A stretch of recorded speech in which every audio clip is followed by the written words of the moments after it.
मिरज जत या एसटी गाडीमध्ये सकाळी 11च्या सुमारास कवठे महांकाळ या ठिकाणी गाडी आल्यानंतर यावेळी एसटी मध्येच बंद झाली।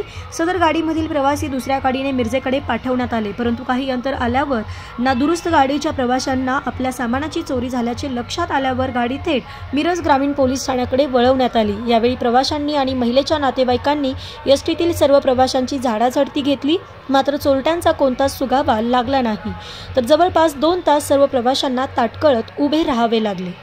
वरून आलोय, ह्या पॅरालिसिस पेशंट आहेत, त्यांना दवाखान्याला जायचं आहे। हॉस्पिटलमध्ये अपॉइंटमेंट केलं आणि त्यामुळे आम्हाला भरपूर उशीर झाला। आमची अपॉइंटमेंट पहिला नंबर होता, आम्ही सकाळी अपॉइंटमेंट करून घेतली तिथं। काय नेमका काय प्रकार, काय कशासाठी गाडी थांबवली? गाडी काही चोरी झाली, दुसऱ्या बसमध्ये चोरी झाली ती आणि ती त्यातले प्रवासी ह्यामध्ये चढले होते, त्यामुळे त्यांनी चेक केले गाडी। आम्ही अगोदरचे प्रवासी होतो, पण दुसरे चढले होते त्यामुळे सगळ्यांना चेक केले। लवकर चेक केलं नाही का? नाही। किती उशीर झाला तुम्ही मिरजेत? आता जवळपास अर्धा तास पाऊण तास झाला।